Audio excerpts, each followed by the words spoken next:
moja na Misa ya 45 mstari ule wa kwanza, Biblia inasema, haya ndio Bwana amwambiayo Koreshi masihi wake, ambaye amemshika kwa mkono wake wa kuume ili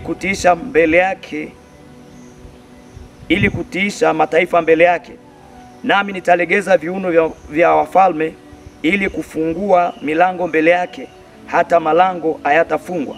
Mstari wa pili anasema, nitakwenda mbele yako na kupasawazisha mahali palipo paruzwa, nitavunja vipande vipande milango ya shaba na kukata mapingo ya chuma. Anasema atafungua malango. Yesu hakufungua tu, anasema akishatangulia mbele yako, sio anafungua tu malango. Nisikilize kwa makini, yeye hafungui tu malango, anasema anayavunja tena mapingo ya chuma na malango ya shaba. Maana yake ni kwamba yale malango hayatasimama tena vizazi na vizazi. Watoto wako, uzao wako utapita mahali ambapo ni salama.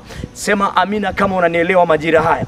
Nataka nikwambie mtoto wa Mungu, Mungu anapotangulia kule mbele kuna kitu. Kwa nini anatangulia? Anatupeleka kwenye hazina. Kusoma mstari wa 3 anasema atatupa. Sio kwamba tunaenda tena kuomba, atatupa kwa sababu tayari hazina zipo. Lakini